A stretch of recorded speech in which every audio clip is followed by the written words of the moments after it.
living proof that old professors never die. They just sit in front of a computer and throw words at it. And they refuse to admit that they've retired, so they call them emeritus. What else can you do? We have the privilege of moving on. We had the conceptions and definitions in the earlier session. We're now going to talk about the hard stuff, the reasons, the causes, and the patterns. We're going to hear social, political, and economic impact of immigration from Isabel Dulfano of Languages and Letters, Languages and Literature, and so you won't have to listen to me anymore. We'll go from there to immigration of peoples. Well, are our two folks here yet for that session? They are, okay. All right, so we're pleased with the arrival of Ibrahim, Karawan, and Mahmoud. Mahmoud. Say it again. There we go. And that will be immigration of people and ideas in the Arab world. We're certainly pleased to have that information. And from the Economics Department, Tom Maloney and Tom Finley, who are going from Economics, Tom Maloney, and Geography, his partner. And then finally we'll hear from the Sociology Department what war is good for. I also should, I guess old soldiers never die. Being a World War II veteran, what's war good for? Exploring the development of social, political, and human capital of war refugees, from Julie Stewart of the Sociology Department. So, Isabel, let's go from there. And we'll warn everybody at 12 minutes, I'll hold up a hand, and at 15 minutes, I'll stand up. Okay? Punch me. Okay. Thank you very much. It's an honor to be here. And I am sort of a fish out of water because technically what I do is I study narrative. I conduct literary analysis, and so I've come to this in a rather roundabout way. But what happened to me is what I think is happening around the world. I started to hear about remittances and these monies that were capital flows that were traveling around the world, and I was trying to read a narrative there and understand what the impact of these remittances, if there was one narrative thread, how was that indeed going to play out in different places. And my area of interest is Latin America. So what I'm going to present to you is some general information about remittances, because the word's already been mentioned several times today, and I'll assume that some of you don't know everything about what remittances are. And I apologize if it's very simplistic in that regard, but then talk about some of the asymmetrical ways that remittances are impacting, at least in Latin America. And I will explain to you why Latin America, just by looking at some numbers and figures. So what I'd like to do is give you this overview, then talk a little bit about these staggering numbers, these astronomical numbers that in fact are startling the world and making us really sit up and take notice. Talk about a little bit, several of the speakers this morning already addressed some of the migration causes, not specifically in Latin America, but I'll talk a little bit about that. Some of the flow patterns, and then give a couple of examples, one from the political realm and from the social realm. Okay, so what is this whole remittance thing about, and why am I interested in it? And I'd say several other large bodies like the World Bank, the IMF, and UN, and a lot of other places are studying this. It's a key source now of global finance. By the year 2050, and I hope you can read these, they are projected to be $283 billion. In 2007, according to the World Bank and The Economist that published a piece of a study from the World Bank, remittances had surpassed that 2005 level that one of my colleagues mentioned this morning, and hit $318 billion. In 2001, and we're going back in time, the Caribbean and Latin America had totaled $23 billion, and this is a consistent pattern where Latin America, you'll see, tends to receive most of the money. Well, not most of the money, but a large portion. In 2000, Mexico generated or received $10.2 billion. And the top recipients, and this has been the case over the last 5 or 6 years at least, to my knowledge, are Mexico, India, and China. And Mexico, certainly, they dropped this year because of the subprime mortgage and the interest rates, and the credit crunch has affected the remittances that are flowing back into Mexico, but they're still on the top 3 list. So the Latin American region receives approximately 25% of receipts from around the world.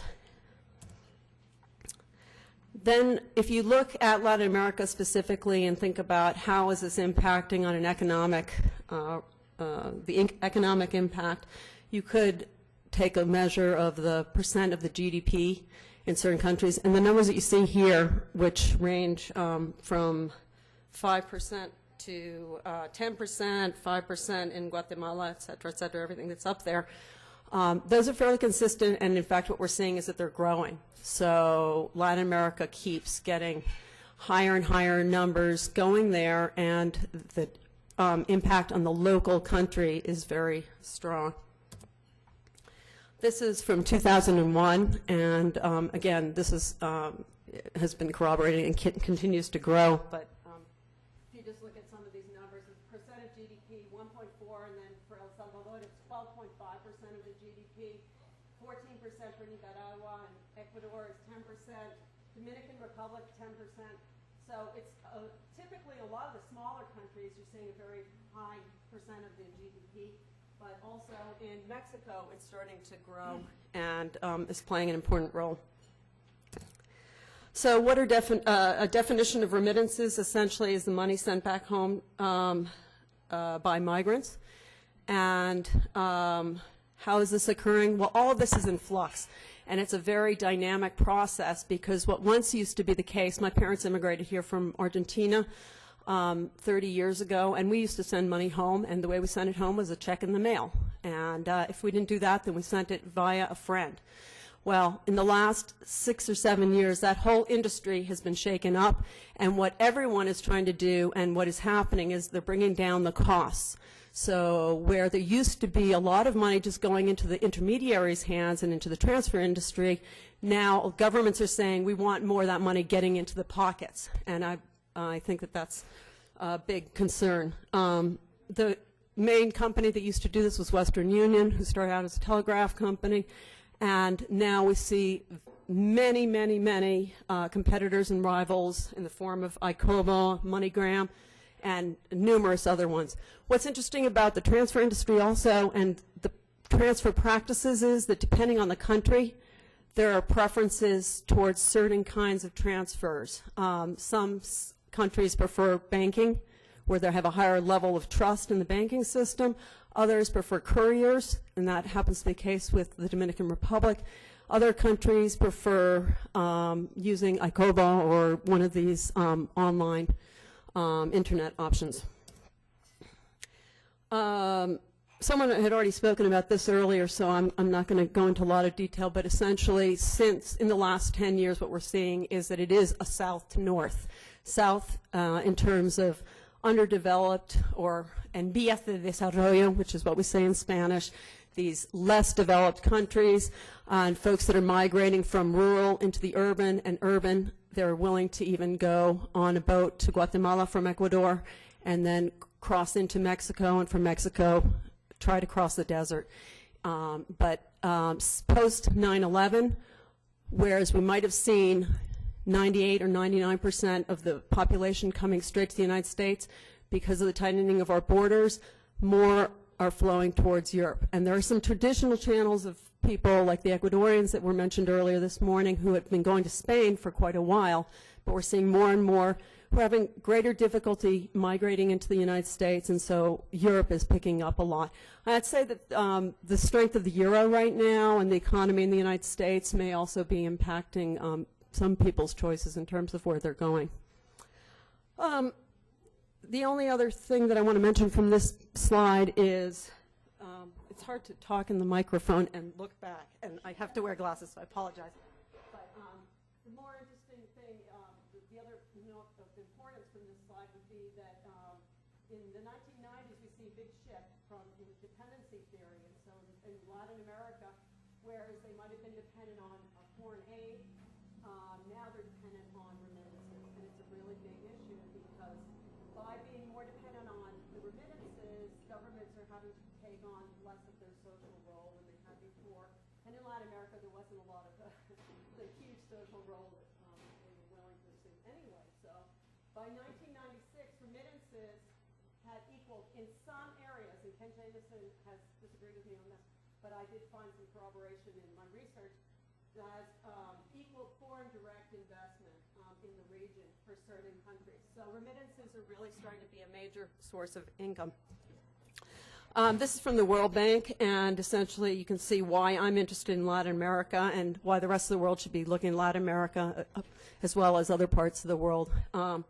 1995, 12.8% of the remittances, 12.8 billion, excuse me, and now it's 25 billion, and it's steady and growing.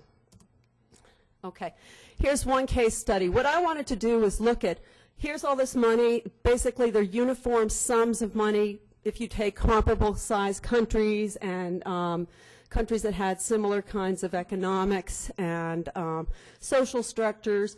What, you know, was it having the same impact? And I am primarily a literary critic, but I have a little bit of training in this, and so what I did was I just wanted to see what was happening in each country and was this at all uniform. And so I'm just going to present you some vignettes. It's a very superficial study, but I think it's important for you all and the people that are involved in more of this research to start saying, you know, why is this happening and what are the implications in terms of policy. This is based on a study that was conducted on Guatemala. The demographics are fairly standard in terms of what kinds of people are crossing borders and migrating between 20 and 45 years old. Who are the senders? The senders tend to be fairly similar to senders around the globe. They're the sons and daughters of the surveyed heads of households and then spouses. And then I gave you some numbers in terms of the actual number of people who are living abroad. 97% in the United States. Certainly because of the geographic proximity, we could explain why so many Guatemalans are still coming to the United States. However, what was interesting in this study is, and this was conducted by, and based on some research by Adams and some other people, there is no reduction in poverty. So, thank you.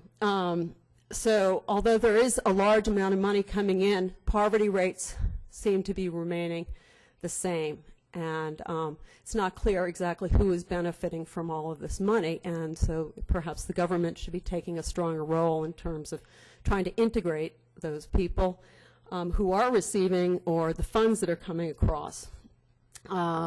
Give you a picture of the allocation of remittances, and again, I don't think that this is that different from a lot of other places, but 48% basically go to their household budgets to food.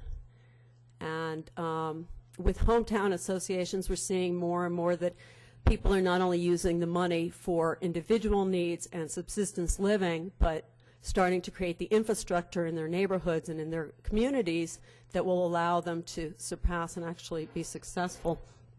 20% spent on other goods, 15% are invested.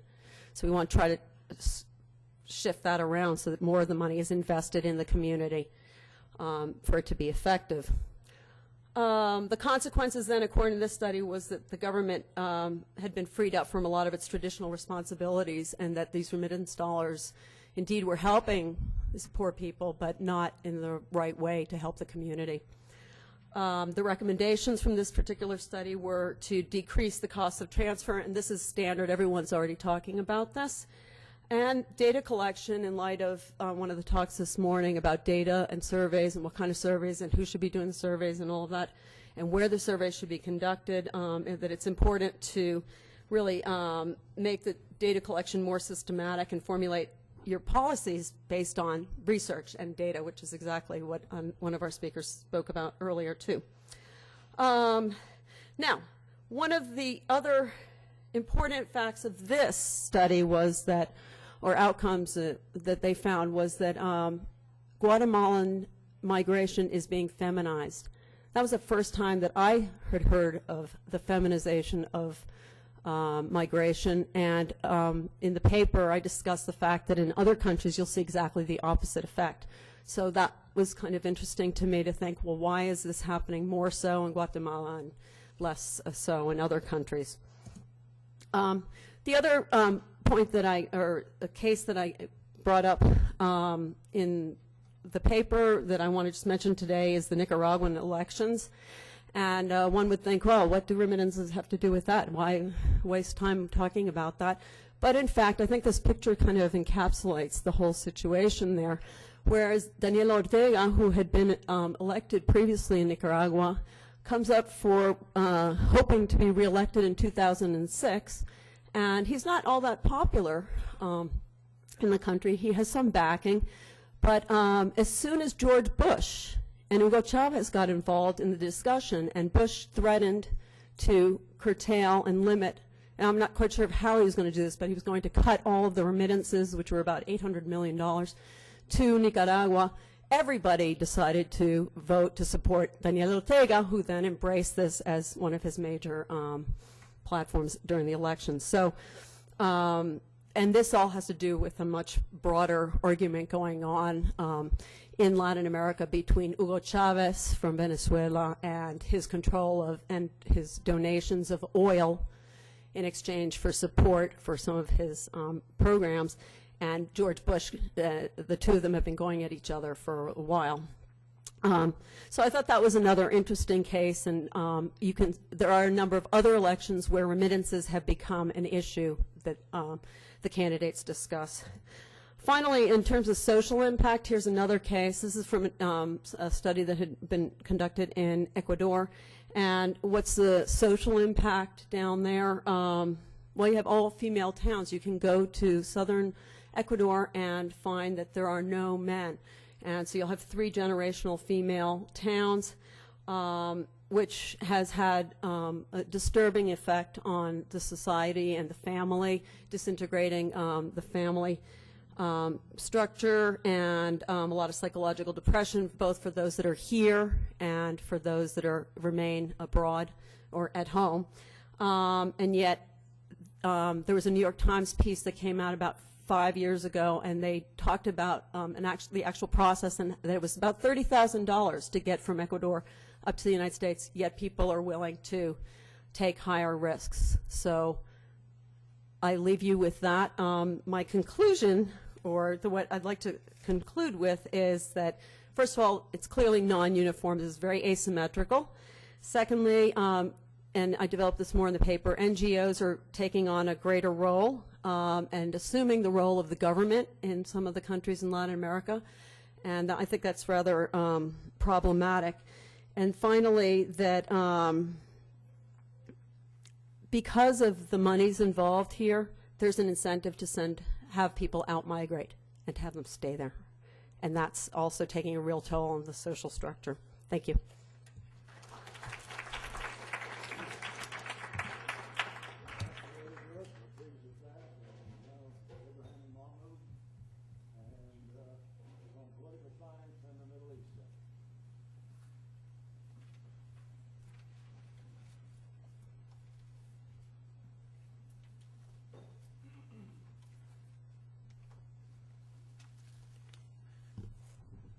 Thank you very much. It's a privilege to collaborate with Mahmoud in this effort, and we decided that I will identify some themes that in general we want to address, and Mahmoud will answer all the probing questions that will follow. And really what we are trying to do here is to say that with regard to the Arab world, with regard to the Middle East in general, much analysis has been done regarding economic issues, regarding the issue of remittances, regarding the purposes and the uses of the remittances and its implications. People like Nazli Shukri of MIT did do that. People like Saad Ibrahim looked at the sociological aspects of it, and so on.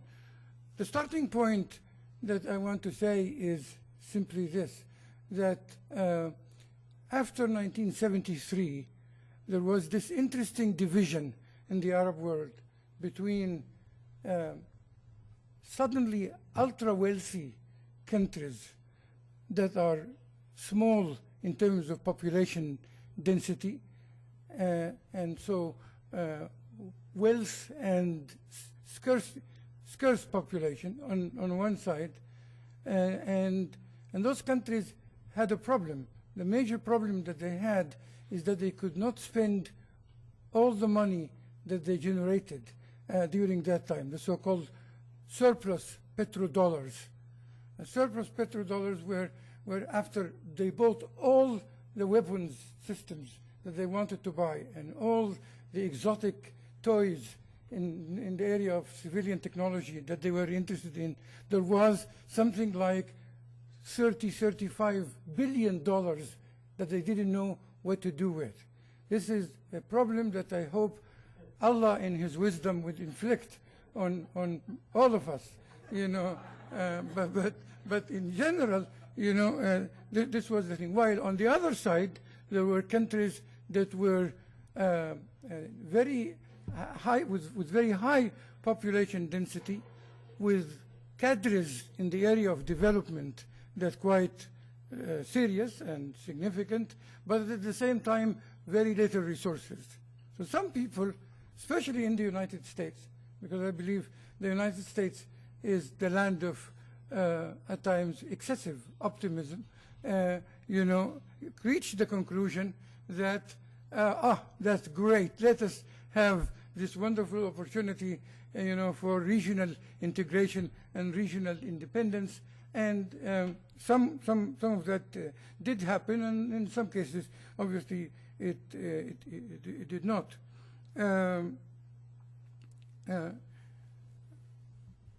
One of the implications of that situation is that the political influence of oil-producing countries has increased in the neighborhood. Even the cultural aspects, even the type of plays and movies became increasingly tailored to fit the preferences of a market that is growing in the Gulf. I'm not saying anything critical or negative or anything about that part of the world. I'm just saying that instead of political and cultural power growing out of the barrel of the gun, it could also emerge from the barrel of oil and from the wealth that is generated from that. If we look at what actually happened, I would submit to you that the issue of what kind of identity did emerge from the oil phenomenon that led to, because of the wage differentials, very significant wage differentials, you know, led to this migration. People leave Egypt and Sudan and Jordan to go spend 6 years in Saudi Arabia, tough life, but work very hard to generate as much as possible money that would enable them, when they go back, to get married, to get their kids married, to buy 3 refrigerators instead of any other number, and so on and so forth. You know, what actually happened on the level of identity, so to speak, those people.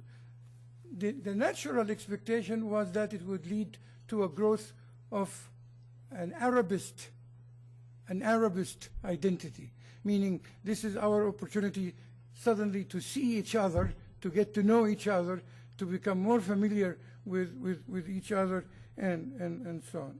Instead, it led to the growth of some alternative types of identities. It led to the growth of an Islamist identity, you know, in a clear-cut way. Islamist movements since then have been on the rise. Interaction between them and each other became much more than what existed before. So there was a learning process, that got developed in the process. And there is something that's very important, which is the privatization of sources of funding for these movements. That is to say, instead of relying on Libya and Saudi Arabia, Libya to fund populist kind of Islam and Saudi Arabia to fund kind of conservative kind of Islam, and instead of that, the funding to these movements, to their activities, and so on, became more on a private level. So people who are members of these groups, who have been working in Qatar and in Kuwait and in Saudi Arabia and so on, would be able to allocate 10% of their income, for instance, to the movements, and to help people who are imprisoned deal with the challenges, that they have been facing, instead of relying on states, because the problem of relying on states is that once the relationship between these states improve, the funding stops for these movements. So the privatization part of that is quite important. The other thing that people like, I don't know how familiar you are with the work of people like Ali Leila from Ain Shams University in Egypt. Is one of the leading scholars in that regard, did empirical research on this matter and concluded the following. He concluded that there is a high level of tension and competitiveness in the places of migration, so to speak, between the most educated cadres, or people who are trained, the Egyptians and the Palestinians, for instance, in Kuwait. Those are the most educated people in the Arab world, so the relationship was competitive. All of them, all the migrants and the indigenous population in the Gulf countries, for instance, have a very hierarchical kind of relationship. Social interactions, in these are not as you would expect. So in a way, there was no growth of that link, with the population, even though some of them thought that they fought and launched the struggle in the war of 1973 to make the oil wealth possible. So the title of the articles was "A Sea of Oil and a Sea of Blood." That was the name of the game in that regard. So instead of, and of course, all these national groupings were defined according to the country they come from. They are not called fellow Arabs. They are not called fellow Muslims, because that does not make distinctions. They are called Al-Masri, Al-Falastini, meaning the Egyptian. This became the mode of identification, and as a result, a state-centered identification became more pronounced than other. Some very good studies under the exotic title Al-Aiduna min Huqul al-Naft, the returnees from the oil fields, meaning what happened in the awareness, in the consciousness, in the self-identification to those people who go through a sustained experience, of that sort. Just to give a few examples towards the end about how the issue of migration became a matter of high politics, not a matter of low politics. How it became a matter of national security, not just economic interdependence as it was expected before. In 1970, 1970s, Arab countries were reluctant to use the migration issue as an explicit instrument of foreign policy.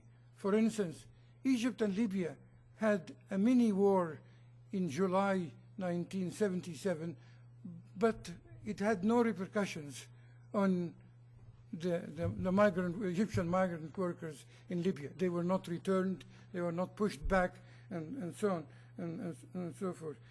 In 1977, Egypt exited from the Arab-Israeli conflict, and Sadat went to Jerusalem, and we had the Camp David agreements and all of that.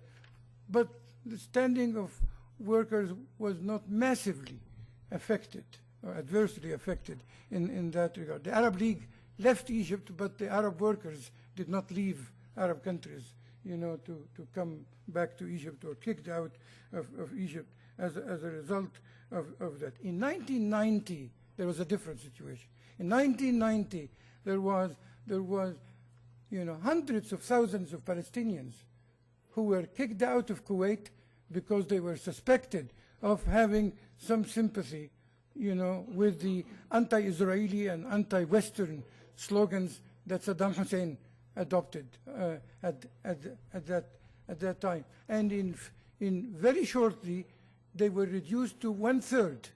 The Palestinians in Kuwait became 1/3 of the number that they were. In the same year, Saudi Arabia didn't like the position of some people in Yemen about the war. So reportedly, 800,000 people were, you know, they took from them the permits that they were given before, were put on trucks and sent back towards the borders and so on. I mean, the point I'm trying to suggest is that what Arab regimes were reluctant to pursue or to do before became increasingly a matter of national security you know, considerations and security agencies, just like the United States. Security agencies became the agencies that assume greater responsibility about the issue of the security of the migration phenomenon, or the security dimension of that phenomenon. And that's why in March, I promise, this is the last sentence, in March 1992, the Emir of Kuwait would say the following, would say, the migration issue is a major concern to us with respect to the nature of our society, our national character, Kuwait's future, and its security. That's an elevation of the issue, you know, to a level that would sanction all sorts of measures, you know, exceptionally and as a result of that, I will just simply stop here, not as a result of my endorsement of the Emir of Kuwait's statement, but because there is no time.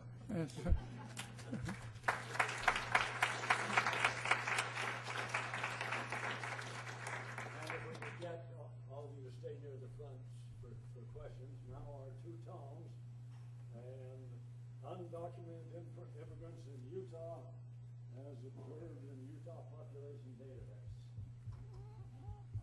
Does this count against my time? All right. No, it doesn't. Thank you.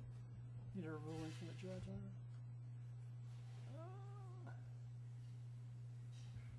it. Okay. Thanks very much. I have two co-authors. This is difficult to read and talk at the same time, isn't it? I have two co-authors on this paper, Tom Kontuly in the Department of Geography, and also Brad Hanks, who was mistakenly left off the program, who's a graduate student in our department in economics. I'm mainly an economic historian, and so as a result, I have very rarely been involved in sort of public forums on policy issues, you know, as any sort of expert. In the last several years, I've had the great privilege to become involved with some researchers here at the university working on Mexican immigration, and as a result of that, I have begun to participate in some of these forums. And if you've done that, you know sometimes these things can get fairly heated. It's easy to be cynical, I think, about the level of public policy debate on these issues. But my feeling is that there has been some progress made on important aspects of these debates. I think that the public now has a better sort of historical context for thinking about immigration. I think there's a bit of a convergence toward a more narrow range of estimates about how immigrants affect labor markets in the U.S. There's disagreement, but I think there's narrower disagreement. I think there's a greater understanding of where impacts on public budgets are large and where they're not large. So I think that there has been progress sort of in general in that way. But one area where there hasn't been so much progress, where I think the debate has more thoroughly outstripped the evidence, has to do with the conditions of the undocumented. And that's for obvious reasons. We have very little specific evidence on things like the socioeconomic status and economic mobility of undocumented immigrants because they aren't identified as undocumented in very many data sources. They're likely to be present, say in the census or other databases that we use, but not present and identified as undocumented. And so they're difficult to study for those reasons. What we do in this research, which is at an early stage, is use the Utah Population Database, which some of you heard about this morning, which is a very unusual data set which allows us to directly identify undocumented immigrants and compare them to legal immigrants and natives in a fairly straight, not a flawless way, but a fairly straightforward way. And we use that evidence to examine the neighborhood conditions in which these undocumented immigrants live in Utah. Our focus on one state is a limitation imposed by the data, but it allows us to set our discussion in the context of one of the emerging gateways for immigrants that has been sort of part of this broader phenomenon in the last 10 years of dispersal of immigration outside of Texas and Arizona, for instance, and into places like Utah. So that's what we're doing, trying to directly identify these folks. We can follow them over time a little bit for reasons that I'll give, and look at their neighborhood conditions as our measure of their status. The current evidence on these issues, as I said, is pretty limited. Typically what folks will do is they'll take a data set like the census and they'll have a statistical profile of who's likely to be undocumented. So younger people, people who are not citizens, people who are not receiving public aid, a variety of characteristics. You take that kind of statistical profile and use the census then to pull out people who you think are probably undocumented, a sort of a probabilistic method. So Steve Camarota is one researcher among several who've used this sort of method for studying the undocumented. And he describes, not surprisingly, I guess, high rates of poverty and limited access to health insurance among the undocumented relative to legal immigrants and obviously to natives. But he also documents some modest improvement in their incomes over time. Other than that method, really the other primary piece of evidence that I've found on these questions is work by Sherry Kasuji and Deborah Cobb-Clark, who try to get at the impact of legal status by looking at a set of individuals who are legalized under the 1986 Immigration Reform and Control Act. So this is still a somewhat indirect measure of what's going on with the undocumented, in that what they're doing is they're taking newly legalized people and comparing them to a control group that in principle contains both legal immigrants and undocumented, and drawing conclusions about undocumented status from that. So it's still somewhat indirect. And what they find is that legalization tends to result in faster wage growth and higher returns to education for folks, at least in the early 1990s. That's all sort of up through about 1993 or so. So what we're doing is we're using the Utah Population Database, which, again, some of you heard about this morning.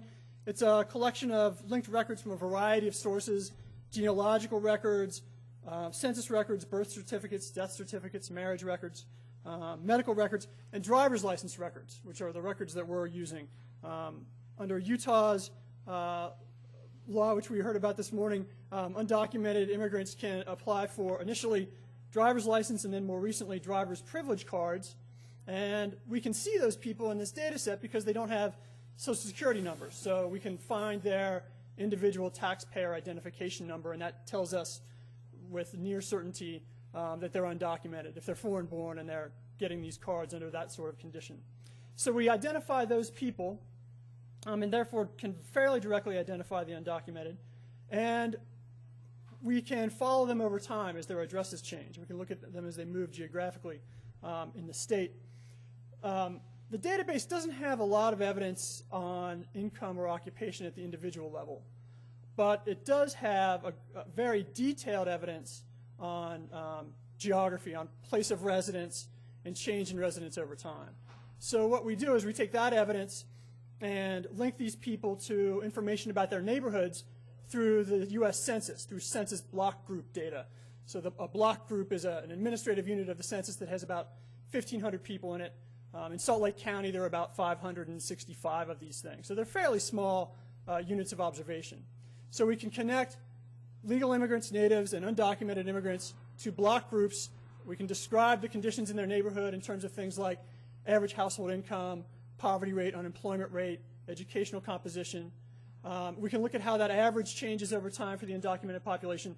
And we can also follow individual households that move and see whether moves improve their status, improve the average income in their neighborhood, for instance.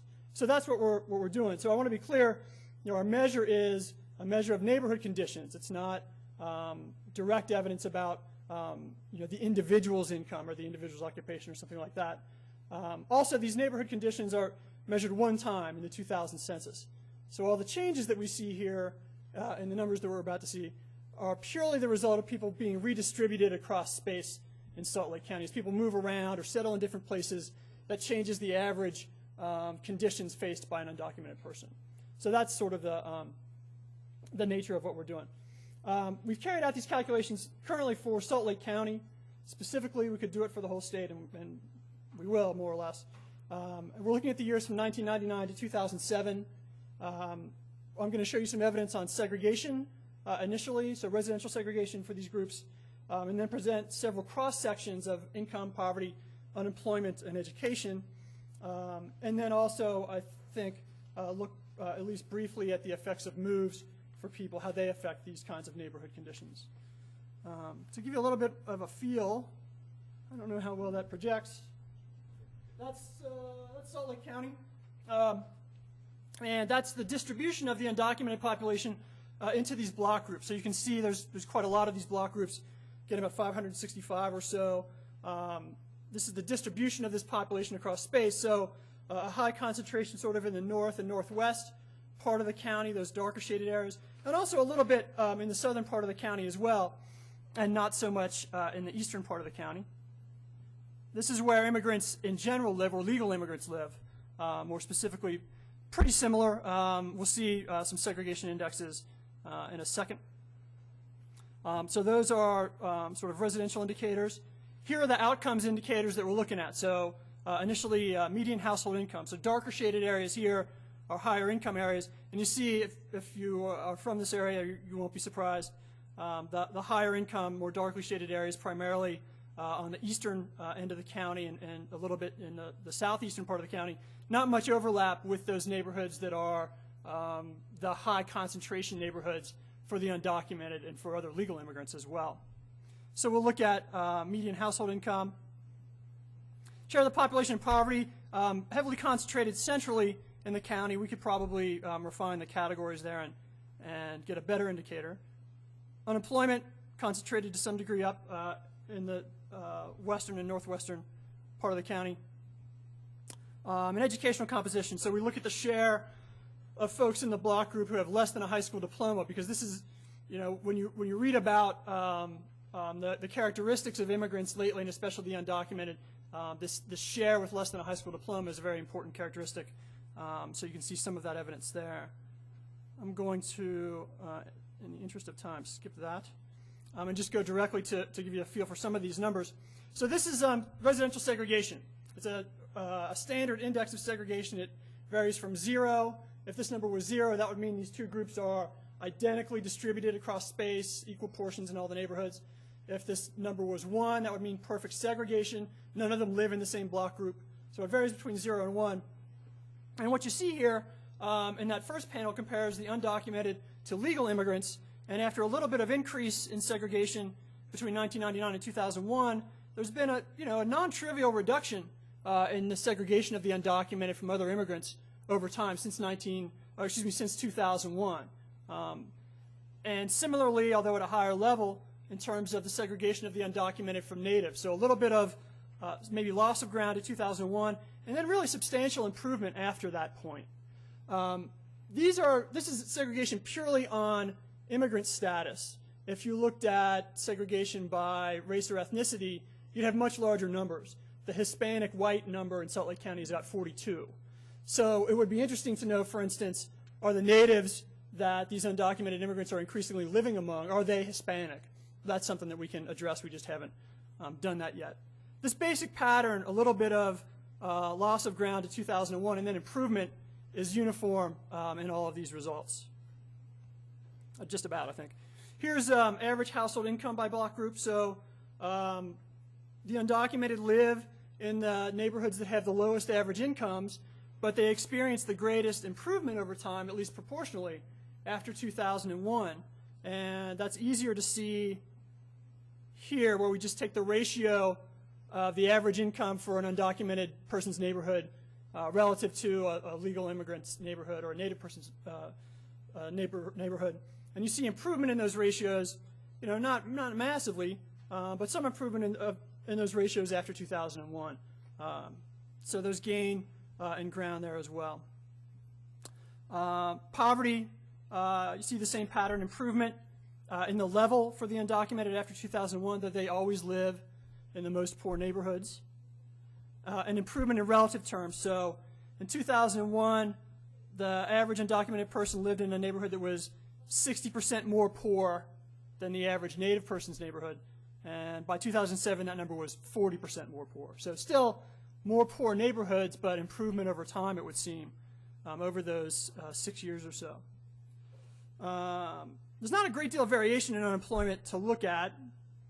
In terms of educational composition, the undocumented do tend to live in neighborhoods that have a higher share of folks who have less than a high school diploma. Some improvement in that over time, really only relative improvement there after 2004. So there's the sort of relative picture. Those are all cross-sections, just snapshots of whoever's there. So it's affected by people moving, as well as new people entering, as well as people leaving. If we look specifically at moves made by individual households, so you look at where somebody is at one point in time, and then you observe them move, and then you see what their new neighborhood's like. This is what we find, categorizing here just by the most recent move that a household made. Undocumented households that are moving tend to be moving into higher income neighborhoods. The average income in the neighborhood goes up by $2,242. That's an increase of about 5% relative to the average income in these neighborhoods that these folks live in. The poverty rate declines by about 1.6 points for the average move for an undocumented person. So again, improvement, but if you look at a comparison of those improvements to improvements for other immigrants, you get less of a sense, I think, of gaining ground. These folks are moving up in terms of level. It's not as obvious, I think, in these longitudinal numbers that they're gaining ground on other immigrants over time the way it appeared in the cross-sectional figures. Same thing kind of here, although the changes are smaller in terms of unemployment and educational composition. So that's about where we are right now. I think the one result that we seem to be finding it, well, two maybe, improvement in conditions over time, more rapid improvement in conditions if you look at cross-sections. What that suggests is that recent waves of folks settling may be settling in better places than earlier waves did. Their sort of entry point is a little bit better. That could be reflective of increase in the volume of these immigrant flows, folks having better social networks when they get here, more information, more social capital to build on. So the position at arrival may be better. That's something that we should look at more closely. To do that, we have to look at dates more closely. I think that evidence is in this data set, although the nature of the data set is such that it's a hard problem to sort of pull it all out. But that's what we'll be doing for the next several months for sure. So, thank you.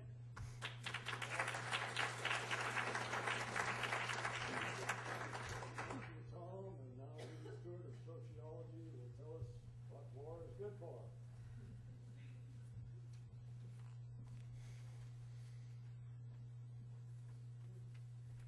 Okay, let me just get this set up.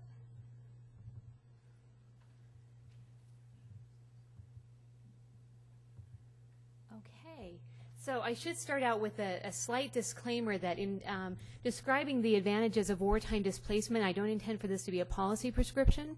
So could whoever's recording that, please put that down. So the title of my talk is What War is Good For, Exploring the Development of Social, Political, and Human Capital of War Refugees.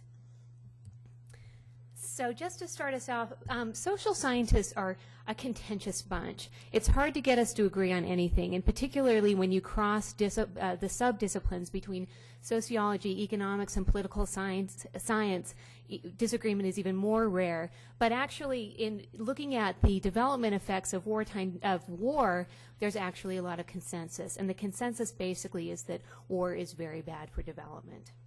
And the argument for that is fairly straightforward. Basically, okay, so it's a conundrum, isn't it? All right, can everyone still hear me if I'm like this? Yeah, more or less, okay. So the argument that traces the relationship between war and development is basically that wars destroy physical infrastructure, they disrupt communication and transportation, wars encourage capital flight and discourage foreign investment.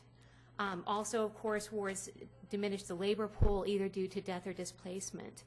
And then when you're looking particularly at the state, typically armed conflict diminishes the amount of revenue or resources that one can put towards school and social services and health, and that money is transferred into military services both during war and after war. So basically, war is not good for development. That is the basic consensus.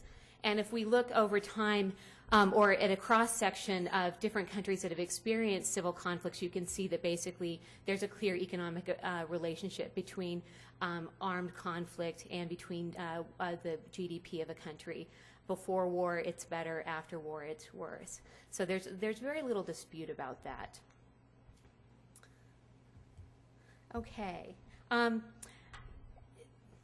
Oops, did I just skip a slide there? Nope, I didn't. Okay. So these general observations are also true in Guatemala, which is the case study that I'm going to talk about a little bit today. Let me just briefly do an overview of some of the development consequences of war in Guatemala.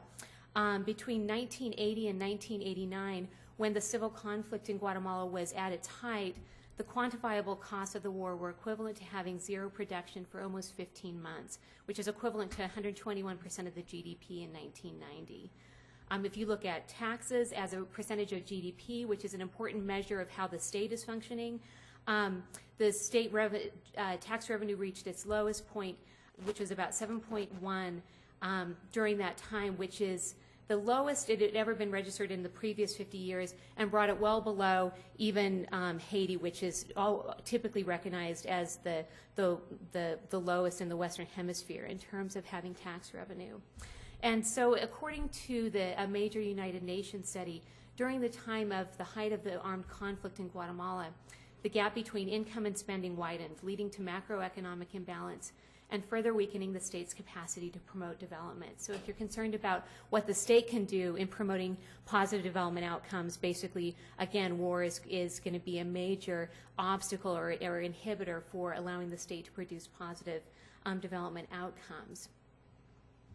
Okay, but let me take a minute to talk about why I'm interested in the relationship between war and development in general in Guatemala, but it's also one of the reasons why I think it's an important concept to study is because war is something that has changed quite dramatically in the contemporary era in contrast to the traits of conflict and war in the mid-20th century. So currently, in an average year, more than 1/3 of the world's population lives in a country at war. And between 1989 to 1996, there were 101 armed conflicts globally. And of these, 95 were interstate, and the majority occurred in the global south. Now, this is very important because typically, I think, when we think about war, we think about wars between nations, and we think of a model of World War II, perhaps. And that's a very different kind of conflict than what we're looking at today, which typically involves warring parties within a country, and typically within the global south, so the dynamics are very different. And one of the major consequences of this dynamic is that civilians are the major target of interstate conflicts. So looking at wars of the 1990s, civilians accounted for about 80% of all casualties.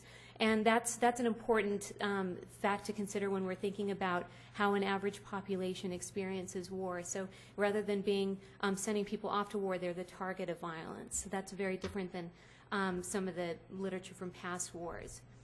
And indeed, because civilians are so much a target of internal violence, basically people flee their countries of origin. They either flee and become internally displaced, or they flee their country and become one of a growing phenomenon of about 50 million people who have left their countries. Now that number varies dramatically with two numbers given by previous speakers today, so don't quote me on that one.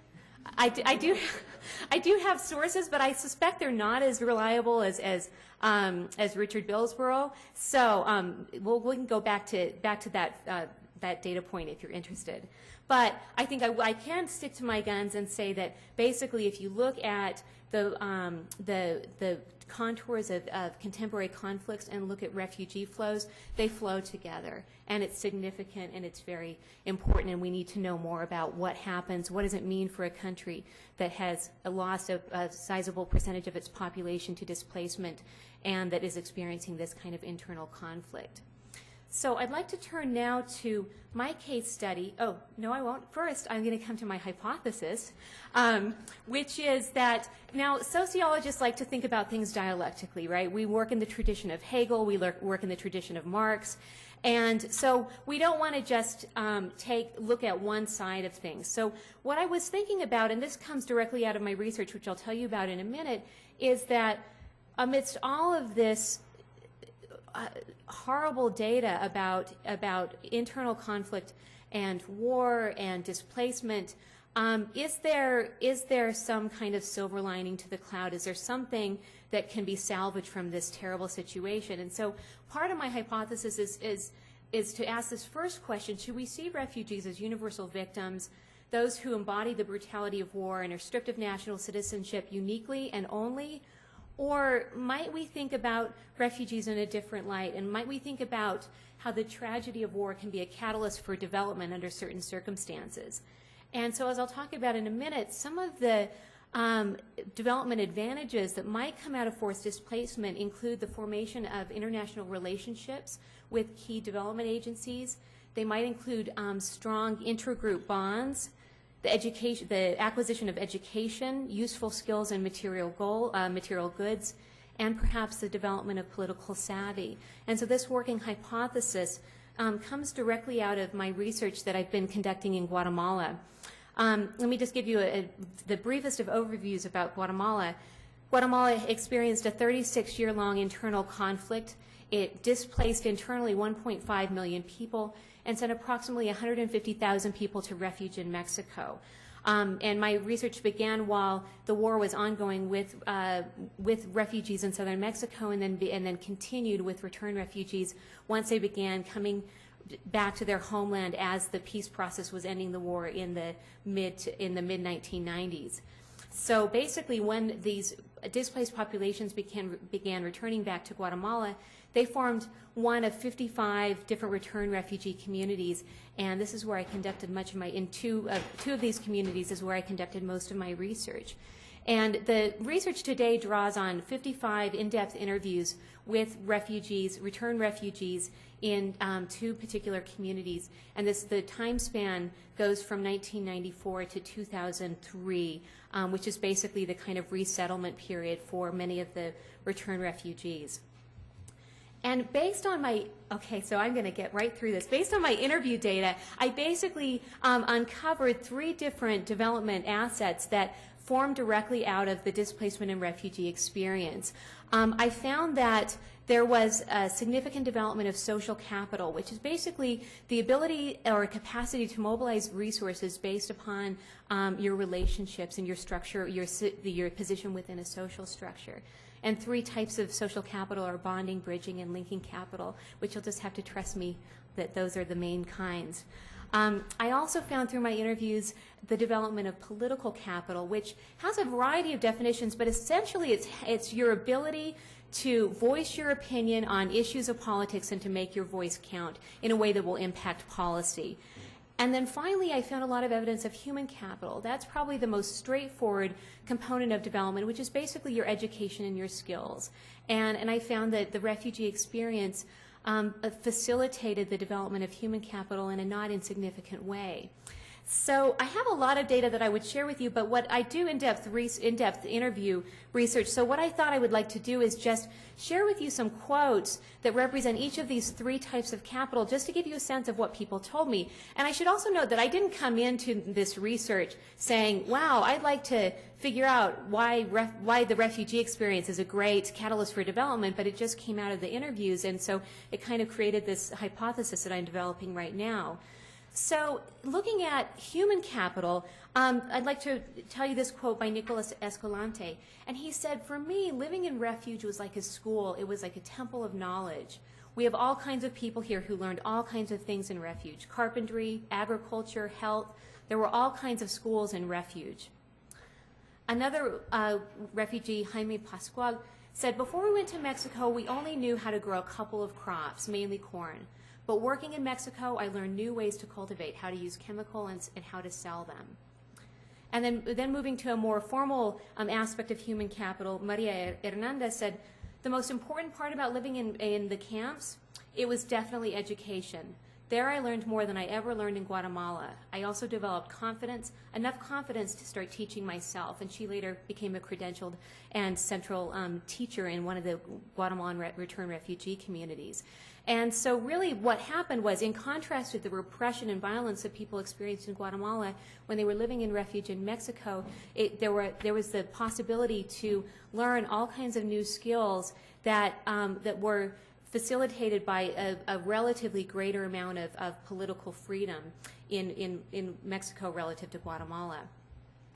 During the time that the Guatemalan refugees were living in the camps, they also developed significant amounts of social capital. They first learned to really trust in themselves, and then to start forming close bonds with each other. So Avelina Colmo said this, in the camps, that's where I learned to speak my mind with confidence.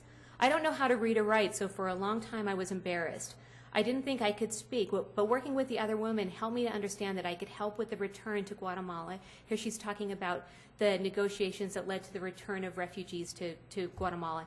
And she was saying that I became a voice not just for my family, but for the community. Okay.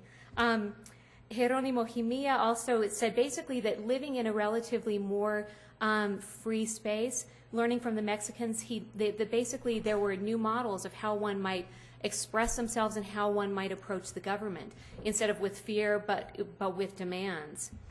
And Marcelina Collat also talked about the workshops that basically were a primary part of the refugee experience, and they were largely facilitated by United Nations organizations and other international development organizations.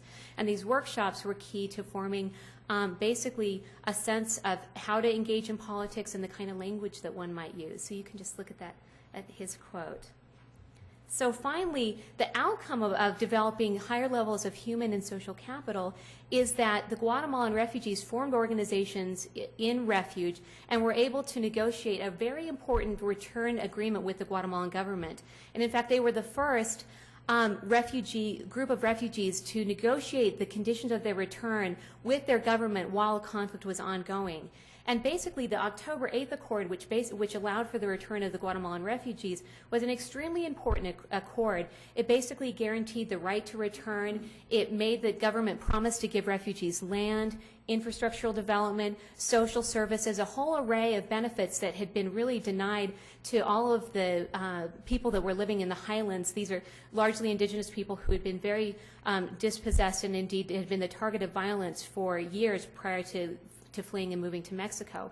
And so after that 10 to 12-year period of living in refuge, they really came back fighting and made a set of very explicit demands to the government, and the government largely complied. And so I just would like to close with this quote by Doña Victoria, that she said, in refuge, we formed a different vision of the world and began to understand our government. During those years, we developed ourselves more fully, both as individuals and as a community. And so basically my argument is that the human and social capital that was developed in exile directly translated into political capital, which allowed for a kind of negotiation process that was really unprecedented in this region. And the next question would be, well, how particular was this just to Guatemala? And I think that certainly this is not a thesis that you could generalize across the globe, but I do think that unfortunately there are many, many countries where people live under severe repression, and they live in conditions under which their government does very little for them, and they live in a situation where they basically have very little experience being able to voice their demands and have them be listened to. And so the next stage of my research would be to look at other case studies and see how much of this refugee experience that the Guatemalans had might shed light on other refugee experiences, given the fact that the global trends of conflict seem to be getting worse and not better. So I will leave you all there. Thank you very much.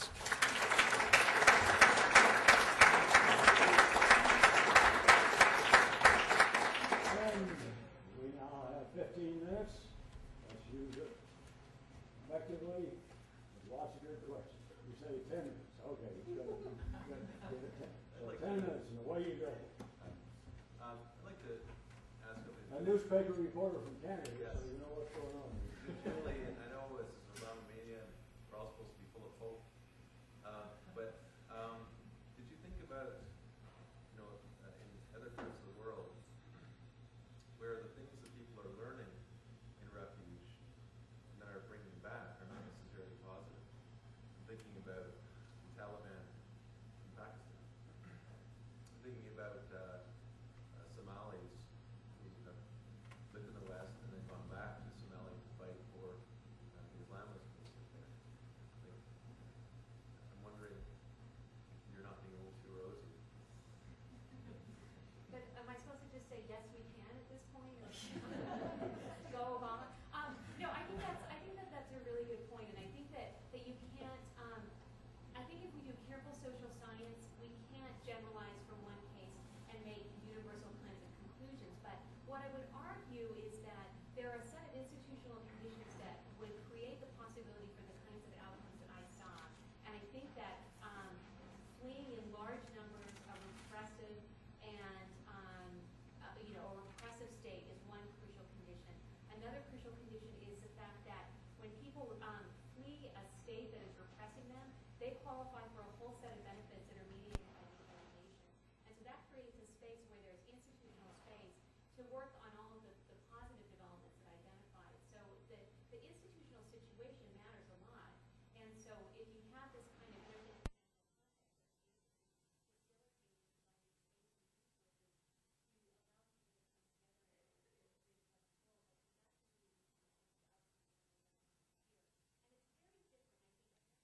I think we might want to pass this question over to some that have a little more expertise in the Middle East. But I would suspect that the institutional arrangements under which people flee a country and then get pulled into a kind of extreme Islamist movement would be a very different set of institutional arrangements than what I'm talking about today. Would anyone like to pipe in there? Next question. There are more questions. While you're thinking oh, here we go. Well, I think that was just the right answer, but I think the broader, more general contribution is kind of a reconceptualization of refugee camps as places of learning, not just places of misery and exclusion. And as you so beautifully put it, it depends on the institutional framework. I thought when I was hearing you speak that the Mexican government that has been so highly vilified and in many ways appropriately so for its treatment of refugees would have been rather pleased to hear that some positive things are coming out of its structure in contact with Mexico.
whether you're comparing them with the country they came from or the country they're But you currently see, in. the problem is that a lot of, because this is a very friendly audience, as I said earlier today, but major argument on the part of anti-immigrant voices is, and I'll quote here Carol's Swain, but it's the supposed concern that we are importing poverty.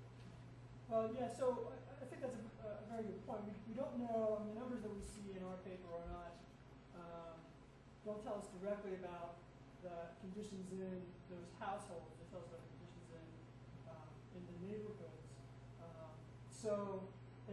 But the poverty measure itself is just an explicit household income, adjusted for a household size kind of measure. So it's a very rough measure. Wouldn't count for any of those sorts of cash income sorts of things. It also doesn't deal with inequality within the neighborhood or with change in the conditions in the neighborhood over time. I mean, one thing that will be interesting to do will be to look at, you can't quite get at this in the American Community Survey yet, maybe soon, to get data down at this level of resolution and see how these average conditions in these neighborhoods have changed as this population flows, because maybe that would affect the story. So that's, in addition to other things we're missing by observing on at the block group level, we're also missing the sorts of things you're talking about. But I do think that the sense of progress that seems to be in those numbers is indicative of unseen sorts of resources and information flows and institutional connections that have probably gotten a lot thicker in Utah over the last 6 or 7 years. I think that's probably part of it. And hasn't, turning to Isabel, haven't you said to us that poorer countries deliberately export their people because so they can get remittances sent back? Well, You have it?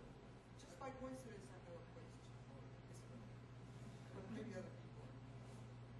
And of course, Mahmoud can tell us about the case where in countries that I dealt with, at least talked about, 90% of the labor force were immigrants, and the other 10% were lapping up the good stuff that was produced by the immigrants, essentially. Let me pick up the question about terrorism and violence first, because to me, I think Ibrahim shared this idea with me that misery creates the necessity sufficient for misery. Creates the necessity sufficient, but not for political violence. But it is not sufficient. The necessity is not sufficient.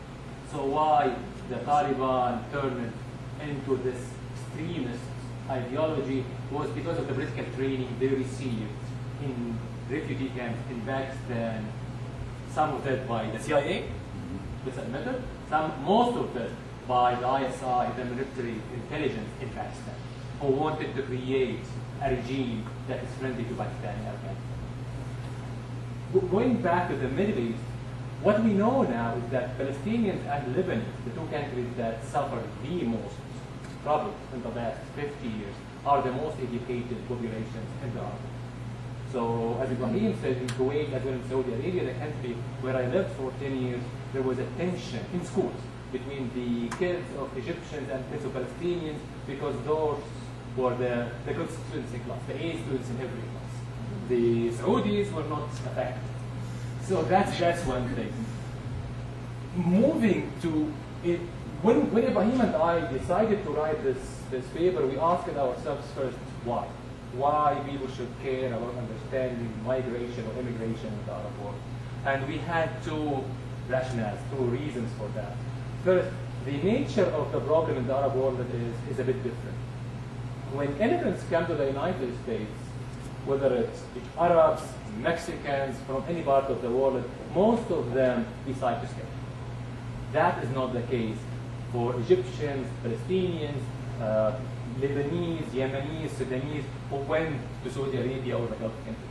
They go there, they stay there with their body and mind, but their soul and heart is in the home country. And that 90–95% of them go back.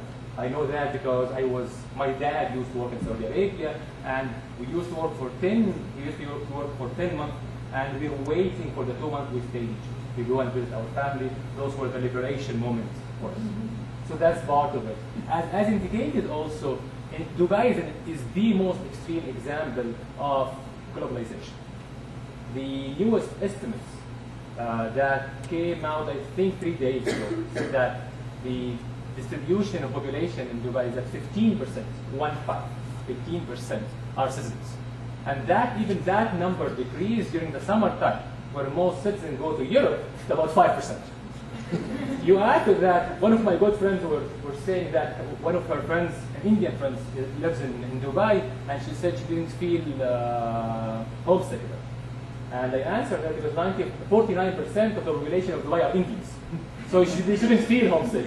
So that's one of the few considerations that we thought are important to write this thing. So we're quick on that high note. Thank you.